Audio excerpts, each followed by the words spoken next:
Let's review some of the literature regarding platelet-rich plasma. And the operative word is some, because if you wanted to look at everything on platelet-rich plasma, as you can see, there's over 9,000 peer-reviewed publications regarding platelet-rich plasma. To give you an idea of how large that number is, think of a product you're all familiar with, Adequan, and let's see how that compares.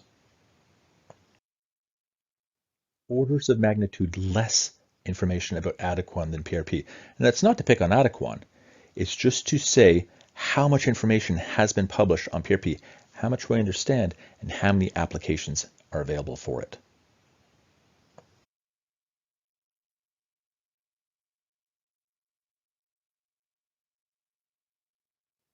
PRP is gaining traction in the veterinary market, but it's actually been used in the human side for more than 20 years. The first work with bone repair, but then you can see it goes beyond that. They've done for non-healing ulcers, they've done for joints, they've done for ophthalmic conditions. In evidence-based medicine, we rank studies. The higher up the pyramid, the more important the study. And virtually the top of every pyramid is something called a systematic review or a meta-analysis. And these are studies that don't enroll patients, rather they go through the literature, find studies that meet their criteria, and combine them into one large or meta-study. Well, there is so much literature on PRP in humans that there are actually meta-analyses published. Here is one such study. This one looked at PRP for use in people with knee arthritis. 14 randomized controlled trials met their criteria. Combined, that was over 1,400 patients.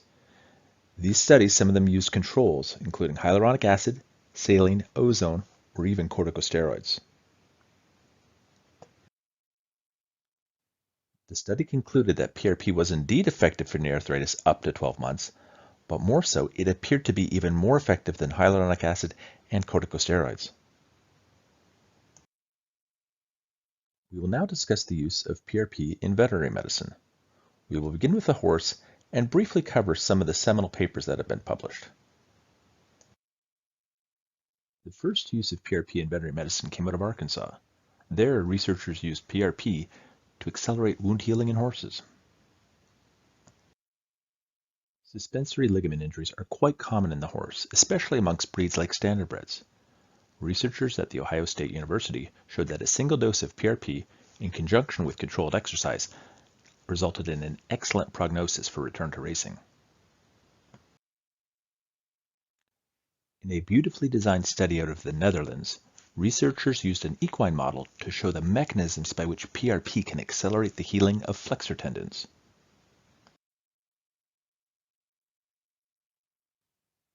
Another European group also looked at flexor tendons in the horse.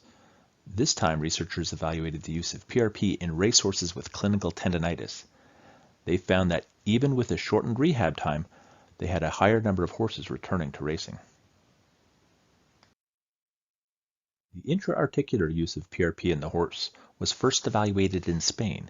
There, research showed that a series of PRP injections led to improvement in both joint fusion as well as degree of lameness. Dr. Lisa Metcalf of the United States was the first veterinarian to evaluate PRP for reproduction issues. She showed that mares with persistent mating-induced endometritis could have conception rates significantly improved from a single infusion of PRP. We will now discuss the use of PRP in dogs. Ironically, even though PRP is not used as commonly in small animal practice, there is significantly more literature available. In the horse, we have over 150 peer-reviewed articles. In the dog, there's nearly 400 articles. We will briefly touch on a few of them. The first study, which was out of Hungary, looked using PRP for bone repair. In that study, they created lesions in mandibles and treated them with either tricalcium phosphate, which is an acellular matrix used for bone repair, or a combination of TCP with PRP. And what they found was that bone formation was significantly more effective when PRP was added. Similar to the horse, PRP has also been evaluated for wound healing in the dog. This study out of South Korea showed that PRP was effective for cutaneous wound healing when compared to a placebo. Sam Franklin and Jimmy Cook published a study in 2013 looking at the use of PRP for osteoarthritis in the dog. In their prospective study, they looked at dogs with naturally occurring elbow arthritis. They were each given a single injection of either platelet-rich plasma or a combination of hyaluronic acid and corticosteroids. And what they found was that both groups improved significantly. Now, there was no difference between the two groups, but it is important to note that HA and corticosteroids are symptom modifying at best. There's strong evidence that corticosteroids can actually inhibit wound healing. They simply reduce inflammation and make you feel better, whereas PRP can actually be disease modifying. A disease modifying treatment addresses the underlying pathophysiology of the disease in a positive way. A symptom-modifying treatment does nothing for the disease itself. It simply masks the symptom so the patient feels better. We will spend the next few slides addressing how PRP is disease-modifying, specifically with regards to arthritis. In osteoarthritis, joint fluid tends to become less viscous. When it's less viscous, it provides less protection to the joint. One of the ways PRP can be disease-modifying is by inducing the synovial membrane to produce more hyaluronic acid. The term for this is viscosupplementation. The growth factors from PRP have been shown to influence the two major cell types in bone. Osteoblasts, which build new bone, can be upregulated. Osteoclasts, which remove bone, can be downregulated. The net effect is bone regeneration. Arthritis has been described as a snowball going downhill. It only gets bigger, meaning the disease only progresses and gets worse. Part of that disease process is the degeneration of cartilage. PRP has been shown to stimulate the regeneration of cartilage. PRP can also be anti-inflammatory. It does this by two very interesting mechanisms.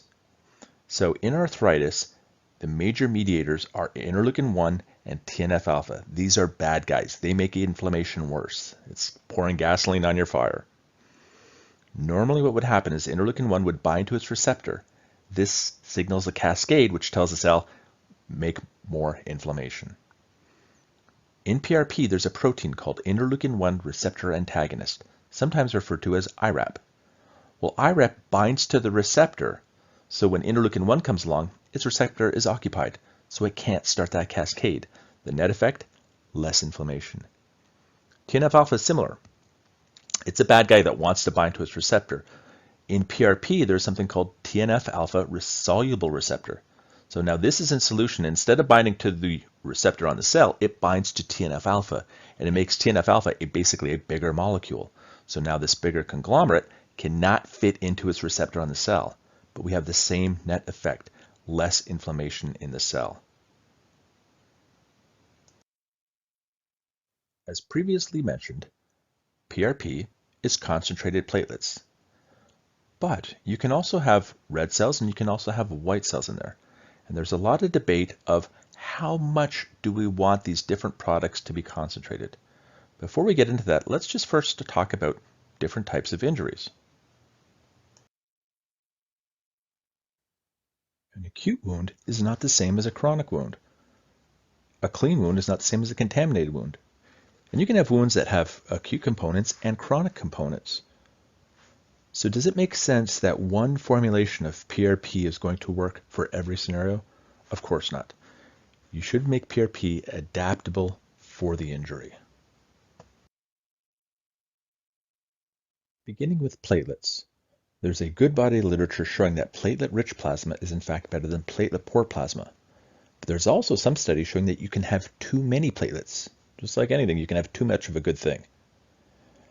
Those of you who play golf or tennis, think of PRP as a club with a really large sweet spot. So if you're in that 2x to 8x range, there's literature support that PRP can work.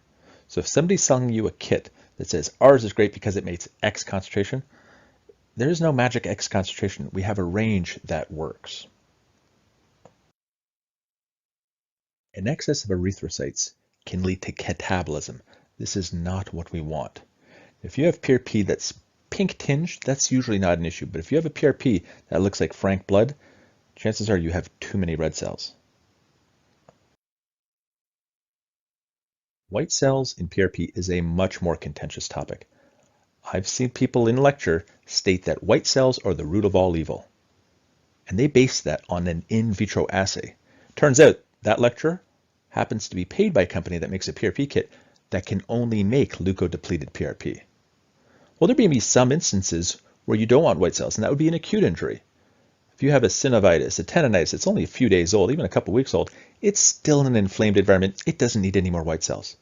But if you have a chronic injury, so a chronic tendon injury is no longer a tendonitis, they call it a tendinopathy. Because when they biopsy it, there are no white cells to be found. It's not an inflamed environment. That's a case where you want some white cells to come in. And you also look at what type of white cells. Neutrophils are only pro-inflammatory, but you can have monocytes and lymphocytes that actually be anti-inflammatory. And lastly, what about a contaminated wound? That's a case where you probably want white cells to come in. So when you are looking at a system that makes PRP, you really want something that is adaptable when it comes to white blood cells.